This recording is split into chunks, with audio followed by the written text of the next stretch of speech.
Indonesia, dari Hindia hingga Nusantara, itu nama yang pernah engkau sandang.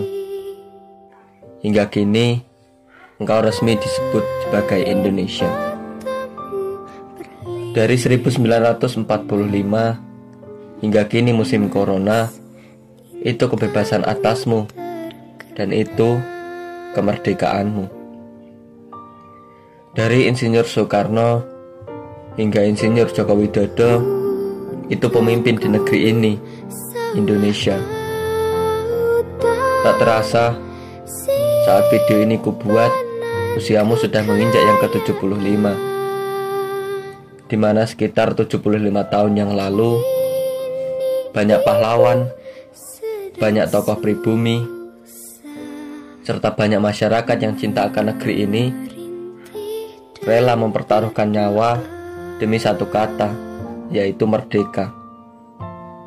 Rela bekerja keras, berusaha bangkit dari tertindas demi satu kata, yaitu bebas. Maafkan aku dan remaja sepantaranku yang tidak ada saat perang gerilya dan terlibat di dalamnya. Kami hanya bisa mendengar istilah-istilah itu melalui pelajaran sejarah yang kami dapat di bangku sekolah. Perjuanganku lebih mudah karena melawan penjajah. Namun, perjuangan kalian lebih sulit karena melawan bangsa sendiri. Dahulu aku sempat bingung dan sama sekali tidak mengerti apa maksud akan kalimat ini. Namun bertambahnya usia, serta bertambah pula hal-hal baru yang aku dapat selama bersosial, sedikit demi sedikit aku mulai mengerti akan maksud dari kalimat ini. Jikalau melawan penjajah, kita tega untuk seolah-olah membidiknya dari belakang. Kita rela bertumpahkan darah di medan perang. Tetapi melawan bangsa, satu negara, yaitu Indonesia, akankah kau tega melihat saudaramu terluka oleh campur tangan kita? Tidak kita sadari bahwa melawan bangsa sendiri itu bukan yang harus menggunakan bom atau nuklir atau sekedar senapan maupun itu bambu runcing yang mengakibatkan perpecahan. Tetapi mulai dari perbedaan pendapat, salah satunya saat pemilu. Seringkali bangsa ini terpecah hanya karena pemilu. Bukankah itu ciri-ciri negara demokrasi yang ada sejak dahulu? Kita harus sadar bahwa Indonesia sudah 75 tahun merdeka. Kita harus sadar bahwa Indonesia beraneka suku dan budaya. Kita harus sadar pula bahwa Indonesia itu Bhinneka Tunggal Ika. Bukankah itu istimewa? 2020 ini kau genap berusia 75. Hari ini kami satu negara memperingati engkau merdeka. Tanpa perjuangan mereka, para pahlawan bangsa, entah jadi apa sekarang bangsa ini. Bangsa yang besar, bangsa yang kaya akan sumber daya alam, yang kaya akan budaya.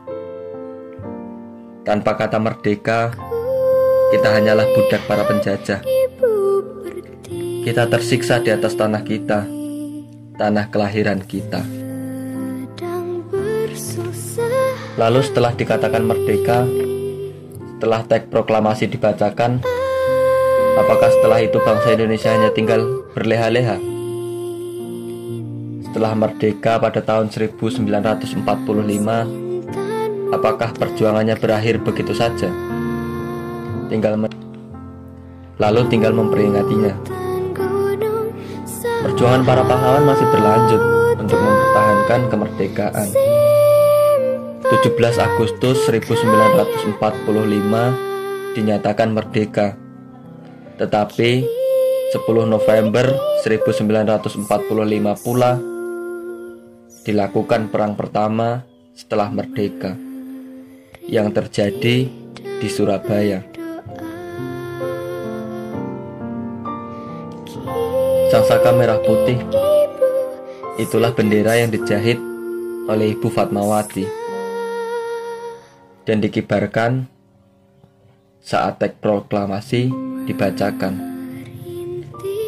Dahulu untuk mengibarkannya amatlah penuh perjuangan, tapi sekarang hanya meneruskan dan merawatnya saja kita tidak bisa.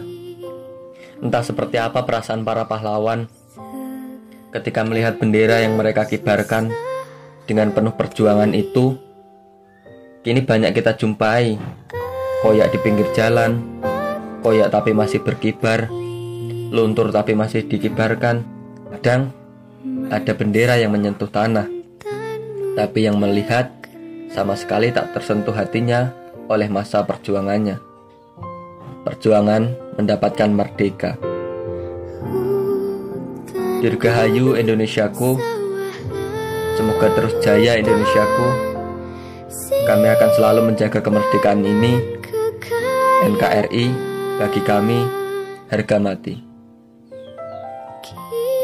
17 Agustus 2020, Khairul Huda.